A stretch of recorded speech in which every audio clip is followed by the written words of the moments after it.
হাসান বসরি রহমতুল্লাহ আলাইহির একজন শাগিরদা ছিলেন, হঠাৎ করে ইন্তেকাল করে গেল। আর একটি পুত্র সন্তানকে রেখে গেলেন।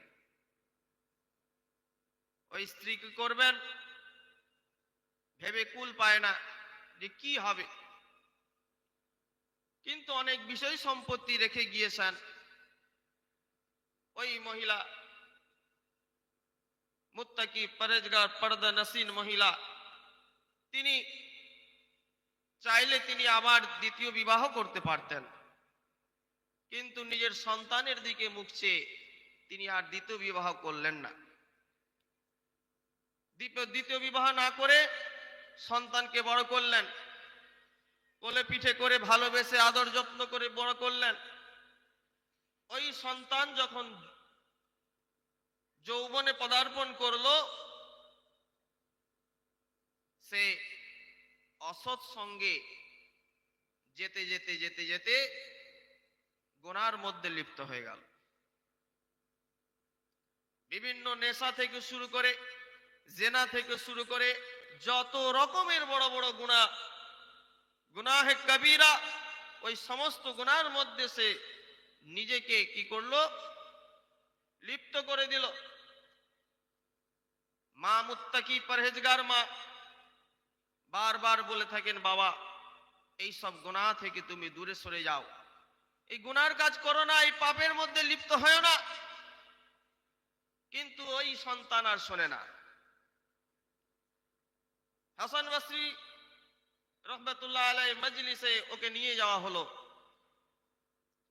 কিন্তু অনেক নসিহতের পরেও ওই সন্তান, তার দিলটা এমন শক্ত হয়ে গিয়েছে, সে আর নরম হয় না। মুর্শিদের কোনো কথা আসর করে না। এমতো অবস্থায় গুনাহ করতে করতে করতে করতে, হারাম খেতে খেতে, হারাম কাজ করতে করতে ওই সন্তান বিমারে পড়ে গেল, অসুস্থ হয়ে গেল। এমন অসুস্থ হয়ে গেল যে সন্তান সে বিছানার মধ্যে পড়ে গিয়ে তার শারীরিক যে শক্তি ধীরে ধীরে সে হারাতে শুরু করলো। এই শারীরিক শক্তি যখন সে হারাতে শুরু করেছে, আমার ভাইরা, ওই মা মুত্তাকি পরেজগার মা, তিনি নিজের সন্তানের জন্য মুর্শিদের কাছে ছুটে গেলেন। মুর্শিদের কাছে ছুটে গিয়ে বললেন, হুজুর আমার সন্তান গুনাহগার, খাতাকার, সিয়াকার, হুজুর আমার সন্তানের জন্য একটু দোয়া করে দিন যাতে এই সন্তান সুস্থ হয়ে যায়।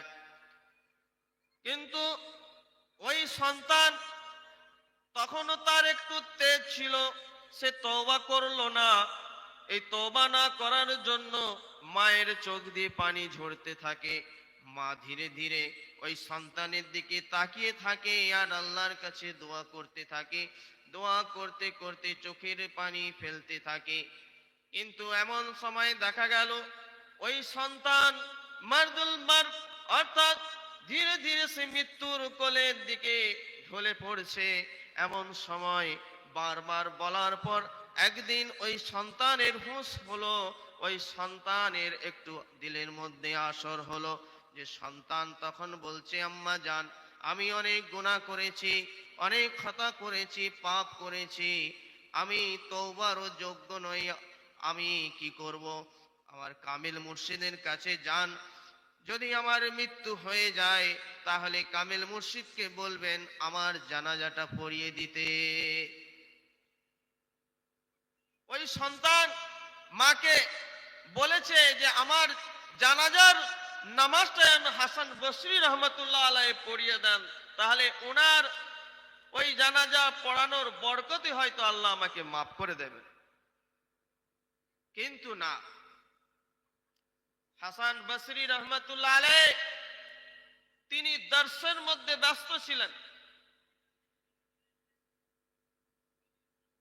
যখন তিনি গেলেন সন্তানের মা মুত্তাকি পরহেজগার মা হাসান বসরি রহমতুল্লাহ আলাইহির কাছে গেলেন যে হুজুর, আমার সন্তানের রূহ পরওয়াজ করে যাবে, আত্মার পাখি বেরিয়ে যাবে, মৃত্যুর কোলে ঢলে পড়েছে। হুজুর, আমার সন্তান এই ওসিয়ত করেছে, আপনি যদি তার জানাজার নামাজটা পড়িয়ে দেন তাহলে তার ওসিয়তটা পূর্ণ হয়ে যাবে।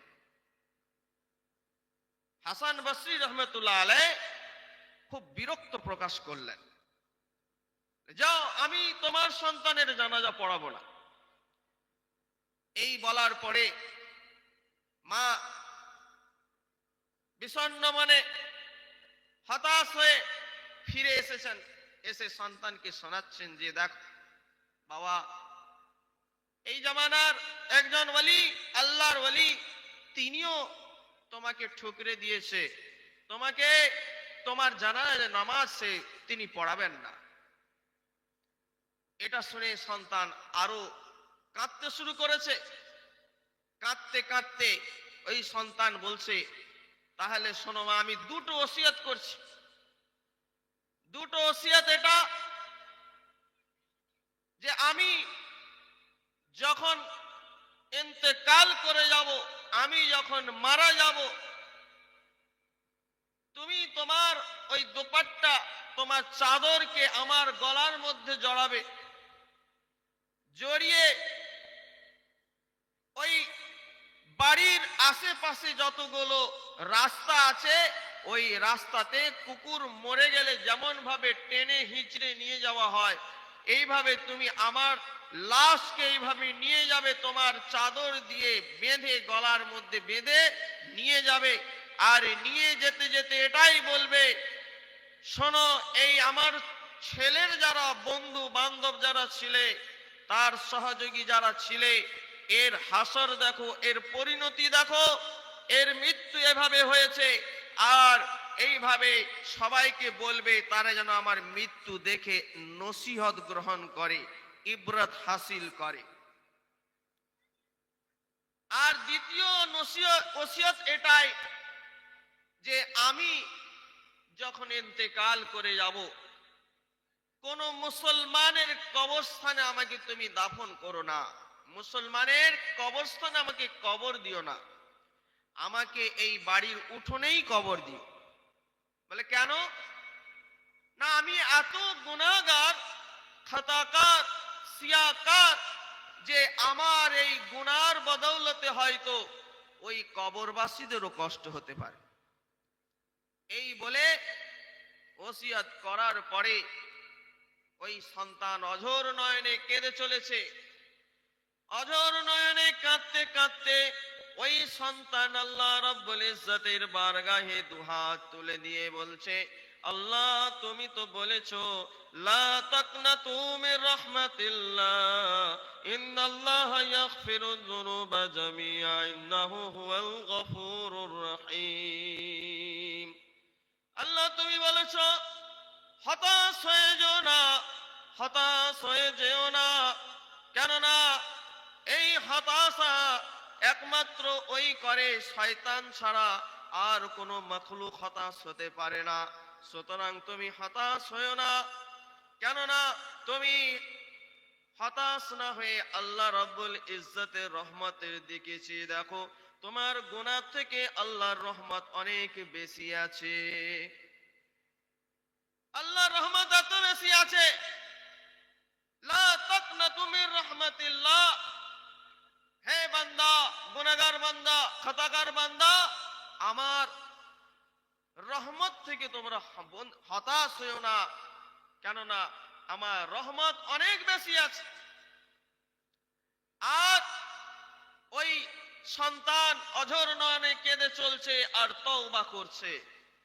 কি তওবা করছে? তখনও আজরাইল আলাইহিস সালাম তো এসে পৌঁছায়নি, তার আগে সে তওবা করছে, খাঁটি তওবা করছে, অন্তরের অন্তঃস্থল থেকে তওবা করছে। এই রকম ঘটনা বাস্তবেও দেখেছি। জনৈক ব্যক্তি জীবিতকালে এত গুনাহ করেছে, এত গুনাহ করেছে, ঠিক শেষ মুহূর্তে এমন দুরারোগ্যে আক্রান্ত হয়ে গেল, এমন দুরারোগ্যে আক্রান্ত হয়ে গেল যে সে আল্লাহকেও ডাকতে পারছে না, মুখ দিয়ে মা মা করে চিৎকার করছে। কিন্তু পরে আল্লাহ তাকে আল্লাহ বলারও তৌফিক দিল। আল্লাহ আল্লাহ করে তওবা করতে শুরু করলো, তারপরে তার জান এইভাবে বেরিয়ে গেল।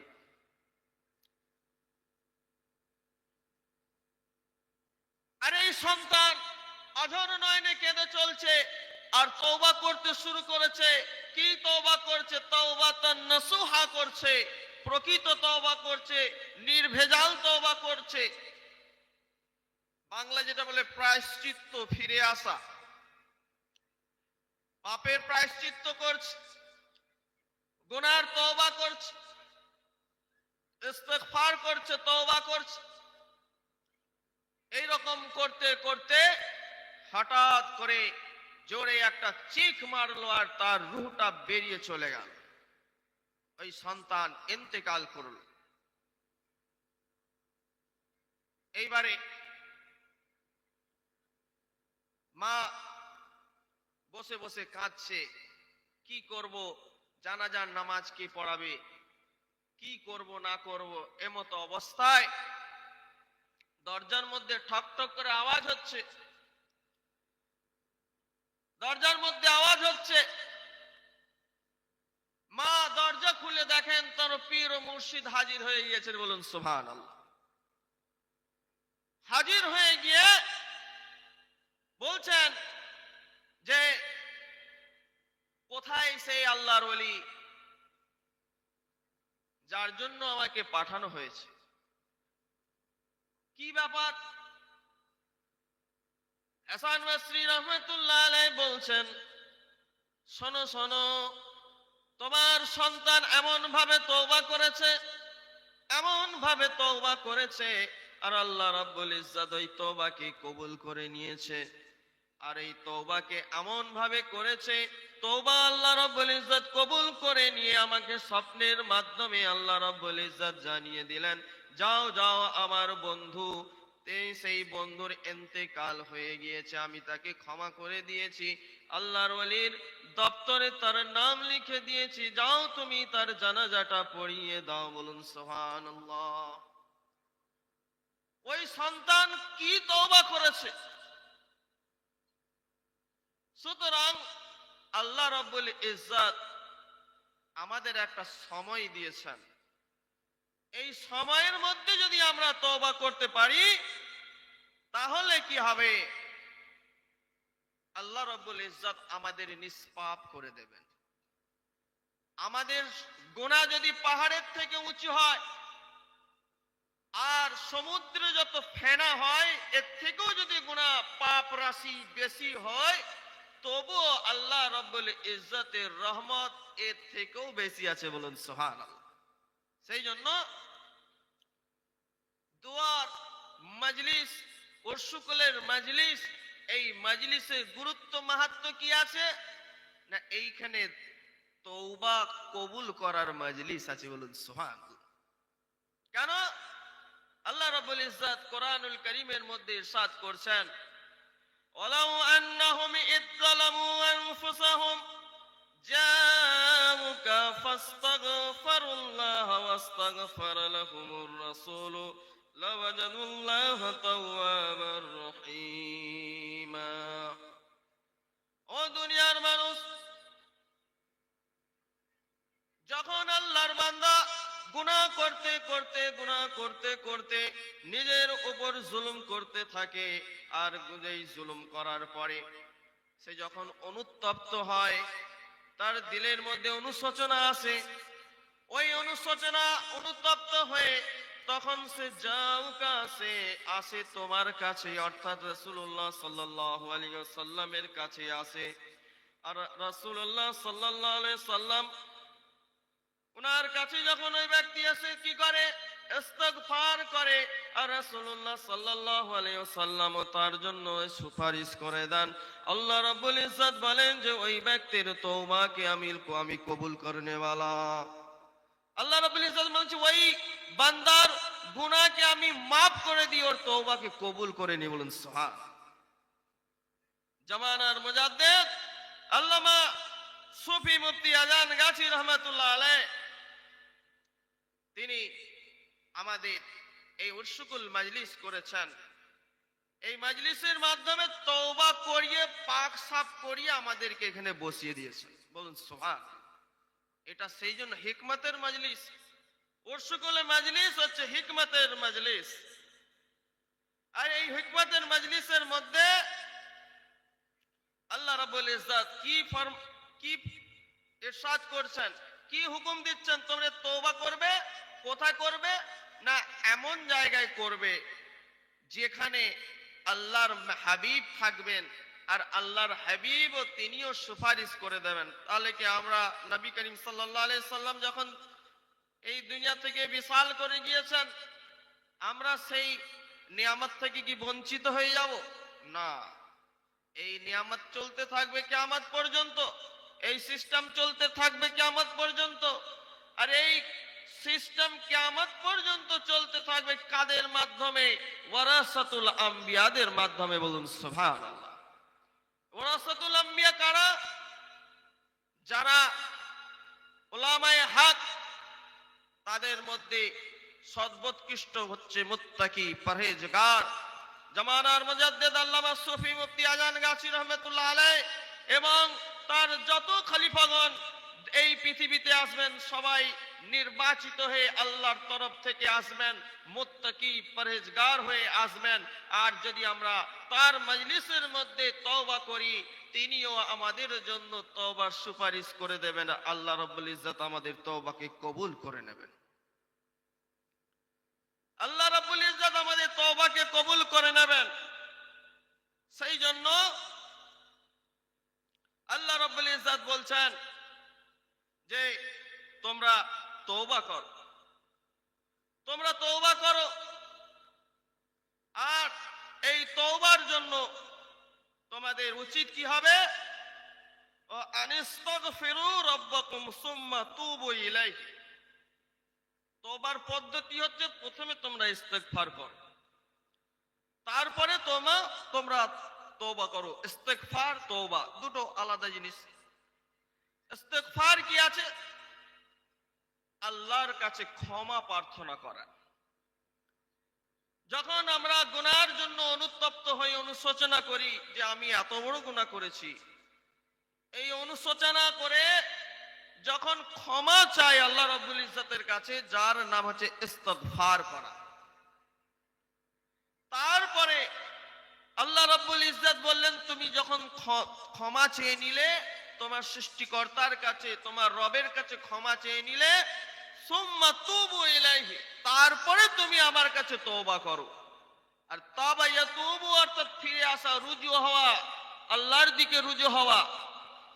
আমাদের মন, দিল, প্রাণ এখন দুনিয়ামুখী, দুনিয়ার রঙে রঙিন হয়ে আছি, দুনিয়ার রঙে এমন রঙিন হয়ে আছি, শয়তান দ্বারা বিভিন্ন ওয়াসওয়াসার মাধ্যমে গুনাহের মধ্যে লিপ্ত হয়ে আছি।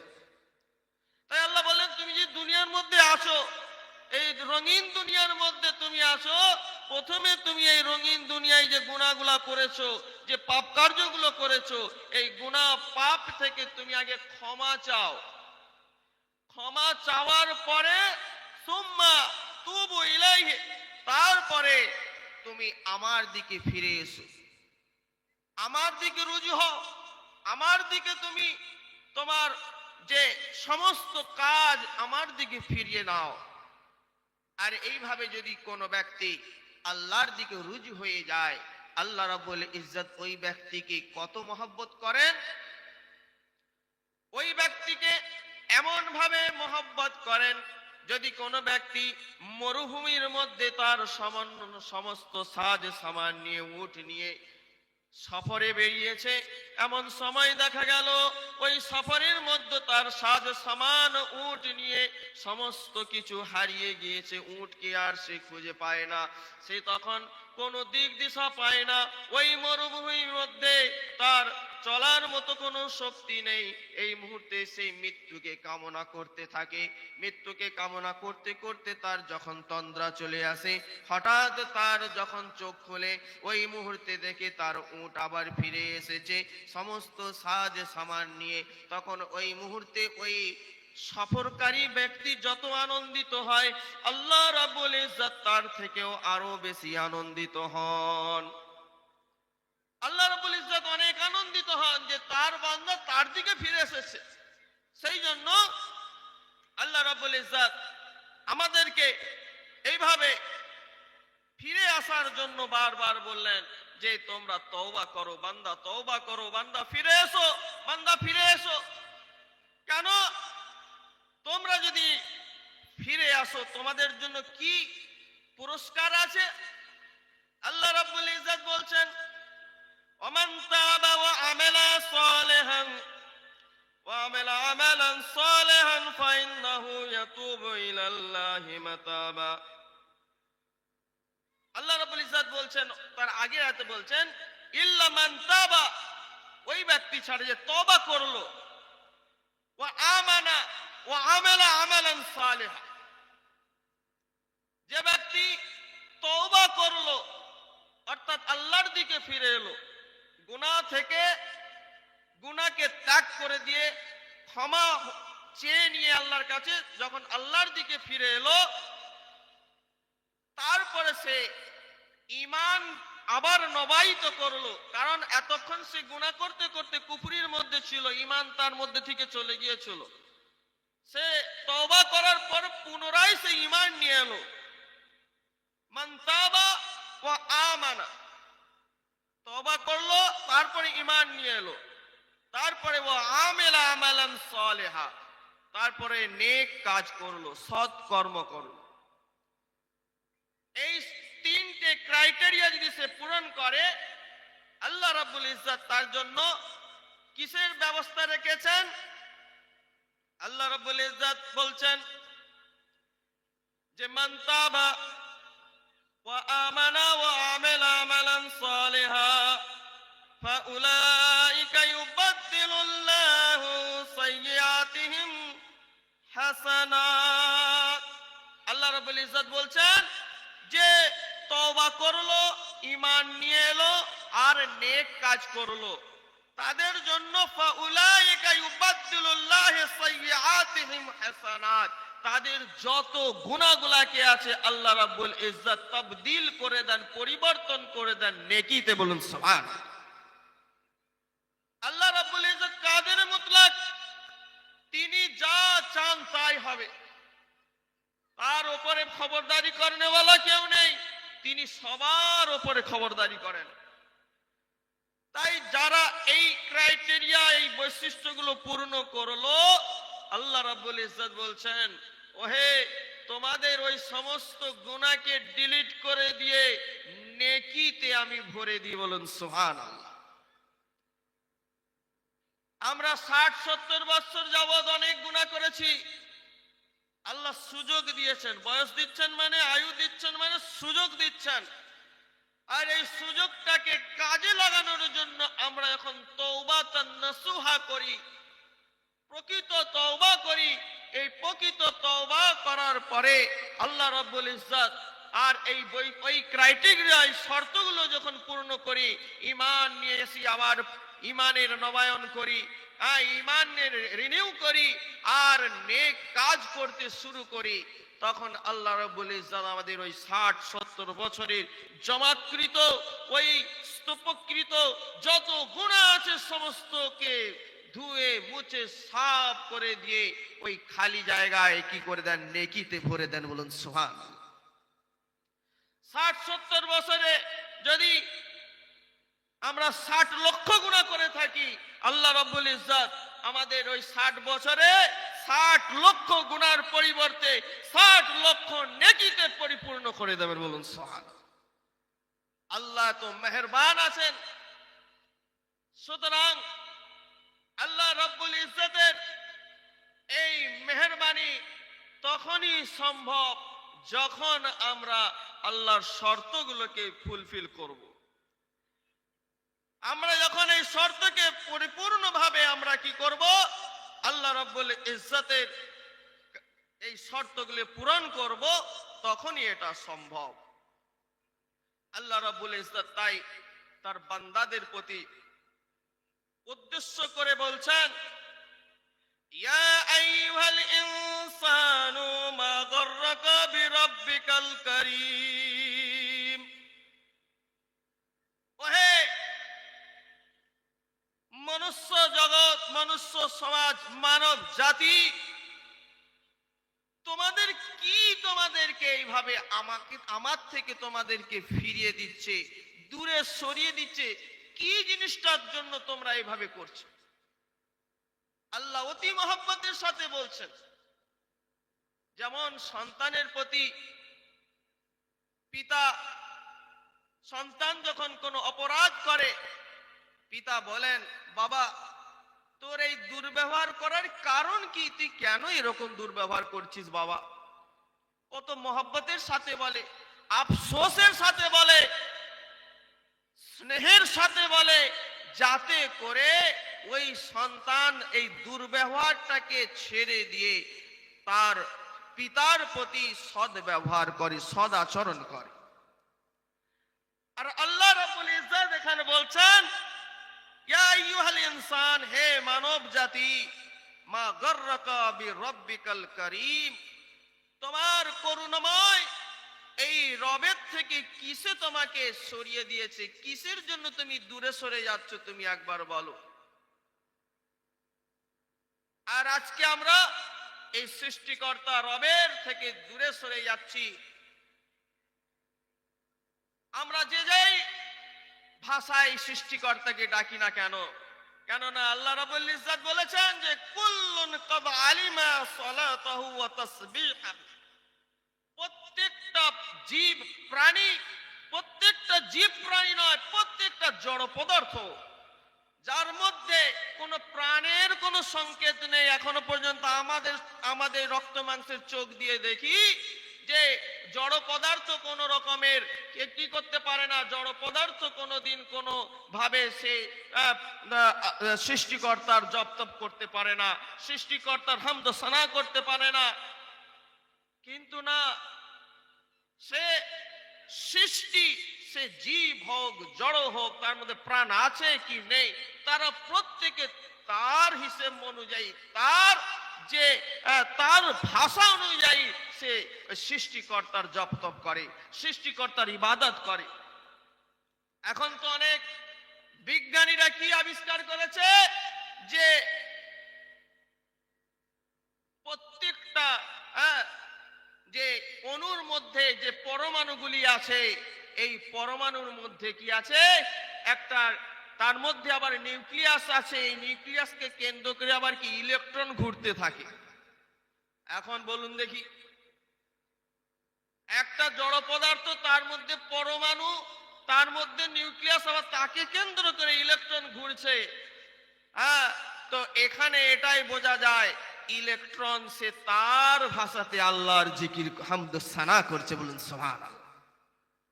সূর্যকে কেন্দ্র করে যত গ্রহ এইভাবে ঘুরছে, আর ঘুরতে ঘুরতে তার ভাষায় সে কি করছে, আল্লাহর সৃষ্টিকর্তার, অর্থাৎ আল্লাহর, আমরা আল্লাহ বলে ডাকি, কেউ অন্য নামেও ডাকতে পারে, তার জপ তপ করছে। যারা সুফি সন্ত হয়ে থাকেন, সুফি সাধক হয়ে থাকেন, তারা সমস্ত সৃষ্টির জন্য দোয়া করতে থাকেন, বলুন সুবহানাল্লাহ। তাদের কল্যাণের জন্য তারা চেষ্টা করতে থাকেন, যাতে করে সমস্ত সৃষ্টি জগতের কল্যাণ হয়ে যায়। আর জামানার মুজাদ্দিদ আল্লামা সুফি মুফতি আজান গাছি রহমাতুল্লাহ আলাইহি এমন একজন সুফি সাধক ছিলেন, এমন একজন মনীষী ছিলেন, তিনি সবার কল্যাণের কথা বলেছেন। যিনি সবার কল্যাণের কথা বলেন, তার অন্তর থেকে শুধু প্রেম বিতরণ হয়ে থাকে, মহব্বত ছড়িয়ে যায়, কোন রকমের বিদ্বেষ তার থেকে ছড়ায় না। সেই জন্য হযরত সুফি মুফতি আজান গাছি রহমাতুল্লাহ আলাইহি তিনি তার বিচক্ষণতার দ্বারা, সেই হিকমতের দ্বারা মানুষকে আহ্বান করেছেন যে তোমরা যে যার ভাষায় ডাকো না কেন, এক সৃষ্টিকর্তার জপ করো, তপ করো, তারই উপাসনা করো, তারই বন্দেগী করো, তারই বন্দনা করো। আমার কামেল মুর্শিদ সারা মানব সমাজের কল্যাণের জন্য দোয়া করেছেন, ইলাহি রহমত ज़्यादा कर কিয়ামত তক तमाम आलम पर। হে আল্লাহ, তুমি তোমার রহমতকে বৃদ্ধি করে দাও, তোমার করুণাকে বৃদ্ধি করে দাও প্রত্যেকটা সৃষ্টি জগতের মধ্যে। সেখানে কোনো জাতপাতের কথা নেই, সেখানে কোনো শ্রেণীর কথা বলা নেই, সেখানে কোনো রকমের বৈষম্যের কথা নেই, সবার জন্য তিনি দোয়া করেছেন। তাই আজকে তিনি সমাদৃত জামানার মুজাদ্দেদ। আজকে পৃথিবীর কোনায় কোনায় বিভিন্ন জায়গায় জায়গায় এই ওরসুকুল মাজলিস, যে ওরসুকুল মাজলিসের মাধ্যমে এই ভালোবাসার বার্তা, মোহাব্বতের বার্তা তিনি যে প্রচার করছেন, তোমরা সৃষ্টিকর্তাকে ভালোবাসো, আর সৃষ্টিকর্তাকে যদি ভালোবাসতে চাও তার যারা প্রচারক তাদেরকে ভালোবাসতে হবে। এবং তাদের মধ্যে অন্যতম আমাদের খাতমুন নবীন জনাবে মুহাম্মদে মুস্তাফা রাসূল আকরাম সাল্লাল্লাহু আলাইহি ওয়াসাল্লাম। সাইয়্যিদুনা আল্লাহ রাব্বুল ইজ্জত বললেন, ইন কুনতুম তুহিব্বুনাল্লাহ ফাত্তাবিউনি ইউহিব্বুকুমুল্লাহ ওয়ায়াগফির লাকুম যুনুবাকুম ওয়াল্লাহু গফুরুর রহিম। আল্লাহ রাব্বুল ইজ্জত বলছেন, এ হাবিব, আপনি বলে দিন যদি তারা আমাকে ভালোবাসতে চায়, আমার সৃষ্টিকর্তা বলছেন, আমাদের সবার সৃষ্টিকর্তা বলছেন, ওই সৃষ্টিকর্তা যিনি সমস্ত শক্তির অধিকারী, সমস্ত শক্তির কেন্দ্রস্থল, ওই সৃষ্টিকর্তা বলছেন যে যদি তোমরা আমাকে ভালোবাসতে চাও তাহলে তোমরা কি করো, তোমার রাসূলকে, আমার হাবিবকে তোমরা ভালোবাসো, তার ইত্তেবা করো, তার অনুসরণ করো, তাকে তোমার জীবনের রোল মডেল বানিয়ে নাও। তাহলে তোমার এই রোল মডেল বানিয়ে নেওয়া, তার নীতি আদর্শকে অনুকরণ করাটা আমাকে ভালোবাসা হয়ে যাবে। তাকে ভালোবাসতে হবে, আর তাকে যদি ভালোবাসি তাহলে তাকে সৃষ্টিকর্তাকে ভালোবাসা হয়ে যাবে। আল্লাযীনা আমানু আশাদ্দু হুব্বান লিল্লাহি, যারা বিশ্বাসী। পৃথিবীতে দুই রকম আছে, একটা বিশ্বাসী দল, অবিশ্বাসী দল। একজন সৃষ্টিকর্তাকে বিশ্বাস করে, আর একজন বিশ্বাস করে অর্থাৎ নাস্তিক, তবে আস্তিকের সংখ্যাই বেশি। তো যারা বিশ্বাস করে তারা যদি চায় আমাকে ভালোবাসবে, তাহলে আমাকে ভালোবাসার মাপকাঠিটা কত? আশাদ্দু হুব্বান লিল্লাহি, সর্বোচ্চ পর্যায়ের ভালোবাসা, বলুন সুবহানাল্লাহ। আর এই সর্বোচ্চ পর্যায়ের ভালোবাসা, এই সর্বোচ্চ পর্যায়ের ভালোবাসাটা তখনই হবে যখন আমরা কি করতে পারবো, যখন আমরা আল্লাহ রাব্বুল ইজ্জতকে ভালোবাসতে গেলে আমাদের রাসূলুল্লাহ সাল্লাল্লাহু আলাইহি সাল্লামকে ভালোবাসতে। রাসূলুল্লাহ সাল্লাল্লাহু আলাইহি সাল্লামকে কে ভালোবেসেছিল? না, রাসূল সাল্লাল্লাহু আলাইহি সাল্লামকে ভালোবেসেছিল সেই গাছের গুঁড়ি, খেজুর গাছের গুঁড়ি। খেজুর গাছের গুঁড়ি সে ভালোবেসেছিল। রাসূলুল্লাহ সাল্লাল্লাহু আলাইহি সাল্লাম যখন মসজিদে নববী যখন পাকার হয়নি, সেই সময় তিনি কি করলেন, একটি গাছের গুঁড়িকে তিনি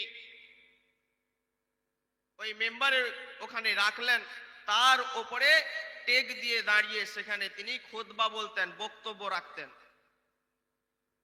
আর যখন মসজিদে নববীর মেম্বার পাকা হয়ে গেল, মসজিদে নববীর মেম্বার যখন পাকা হয়ে গেল, তখন রাসূলুল্লাহ সাল্লাল্লাহু আলাইহি ওয়াসাল্লাম ওই গাছের গুঁড়িকে দূরে সরিয়ে দিলেন, একদিকে সরিয়ে তিনি রেখে দিলেন। একদিকে সরিয়ে যখন রেখে দিলেন, তখন ওই গাছের গুঁড়ি যখন আল্লাহ রাসূল সাল্লাল্লাহু আলাইহি ওয়াসাল্লাম খুতবা দিচ্ছেন পাকা মিম্বারের উপর দাঁড়িয়ে, ওই গাছের গুঁড়ি তখন তাকে যাকে সরিয়ে একটি কোণে রেখে দেওয়া হয়েছে, ওই গাছের গুঁড়ি তখন সে কি করছে? কাঁদতে শুরু করেছে। ওই গাছের গুঁড়ি কাঁদতে শুরু করে দিয়েছে, আর কাঁদতে কাঁদতে এমন কাঁদছে যে মনে হচ্ছে যেন কোন জীবন্ত মানুষ ফুঁপিয়ে ফুঁপিয়ে যেমন কাঁদে, এইভাবে সেই গাছের গুঁড়ি কাঁদতে শুরু করেছে। রাসূলুল্লাহ সাল্লাল্লাহু আলাইহি ওয়াসাল্লাম তিনি বললেন, ওনার সাথী সাহাবী রাদিয়াল্লাহু তাআলা যারা ছিলেন তাদেরকে বললেন, যাও দেখো তো কান্নার শব্দ কোথা থেকে আসছে, কান্নার শব্দ কোথা থেকে আসছে, যাও তোমরা দেখো। আর এই কান্নার শব্দ খুঁজতে গিয়ে সাহাবা রাদিয়াল্লাহু তাআলা আনহু আজমাইন যারা ছিলেন তারা দেখছেন যে ওই গাছের গুঁড়ি, যার মধ্যে কোনো প্রাণ নেই, শুকনো কাঠ গাছের, খেজুর গাছের গুঁড়ি, সে যেন আকলমন্দ মানুষ, অর্থাৎ এই মানুষ যার মাথা আছে, দিমাগ আছে, ব্রেন বুদ্ধি আছে, চেতনা আছে, ওই চেতনা যার আছে, যেমন এই সচেতন মানুষের মতো ওই গাছের গুঁড়ি কাটতে শুরু করেছে। যখন তাকে জিজ্ঞেস করা হলো, হে গাছের গুঁড়ি তুমি কাঁদছো কেন? তো আল্লামা জালালউদ্দিন রুমি রহমাতুল্লাহ আলাইহি তার মাসনবীর মাধ্যমে বলছেন, উস্তুনে হান্নান দর হিজরে রাসূল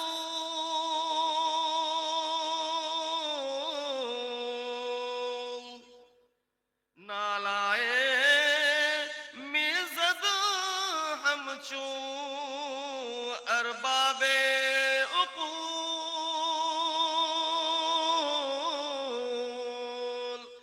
আল্লামা জালালউদ্দিন রুমি রহমাতুল্লাহ আলাইহি বলছেন, ওহে শোনো শোনো, এই গাছের গুঁড়িতে এমন প্রেম সৃষ্টি হয়ে গিয়েছিল, এমন মোহাব্বত সৃষ্টি হয়ে গিয়েছিল, নবী করিম সাল্লাল্লাহু আলাইহি সাল্লামের স্পর্শের দ্বারা সে এমন প্রেম তার মধ্যে সঞ্চারিত হয়ে গিয়েছিল, শুকনো গাছের গুঁড়ি জীবন্ত হয়ে গিয়েছে, বলুন সুবহানাল্লাহ।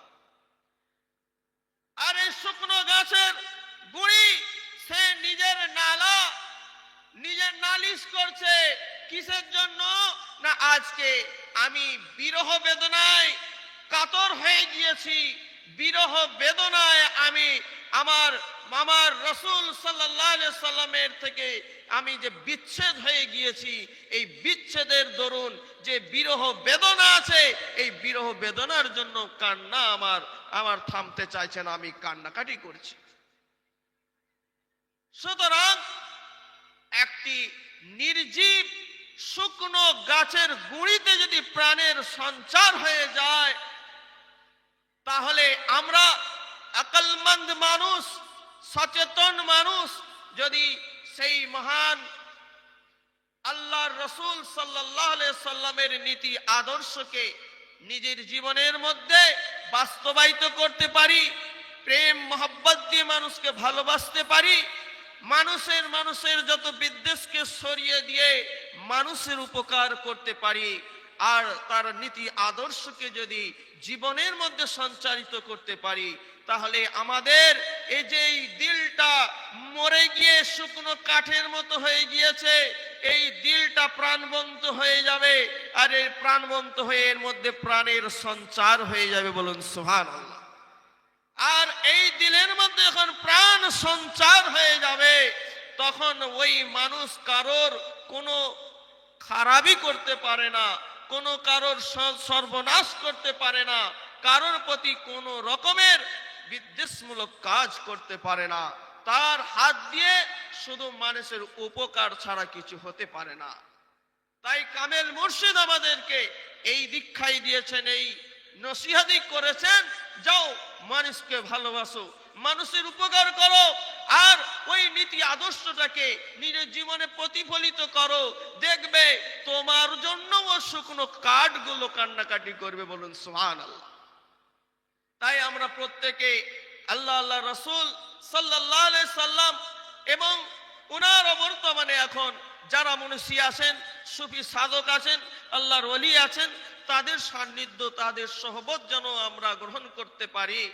আর এই গ্রহণ করে যেন তাদের নীতি আদর্শকে, সৎ যে চেতনামূলক যে কাজগুলো আছে, এই ভালো কাজগুলো যেন আমাদের জীবনের মধ্যে আনতে পারি, এটাই আমাদের মুখ্য উদ্দেশ্য।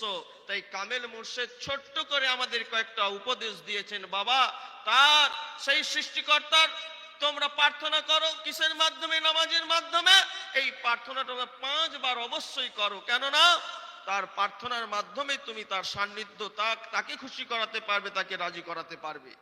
আর কি বৈধ উপায়ে যা উপার্জন করবে সেটাই খাবে, নিজে খাবে, নিজের সন্তানদিকে, তা তুমি নিজের পরিবার বর্গকে খাওয়াবে। আর কি করবে? একটা ছোট্ট নুরানি কোরআনি, একটা জপ, একটা তপ, একটা ওজিফা তোমাকে দেওয়া হলো। এই সুন্দর একটি ছোট্ট এই ওজিফাকে তুমি 5 ওয়াক্ত নামাজের পরে পড়বে। আর যতটা তোমার সাধ্যে কুলায় তুমি কি করবে? আল্লাহর ভয়ে ভীত সন্ত্রস্ত হয়ে তুমি কি করবে? নেক কাজ করবে, সৎ কাজ করবে। যত রকমের নেক কাজগুলো আছে, সৎকর্মগুলো আছে, ওই সমস্ত সৎকর্মগুলো করবে। তাহলে এটাই তোমাকে সাফল্যের সেই চূড়ান্ত জায়গায় পৌঁছে দেবে। বলুন সুবহানাল্লাহ।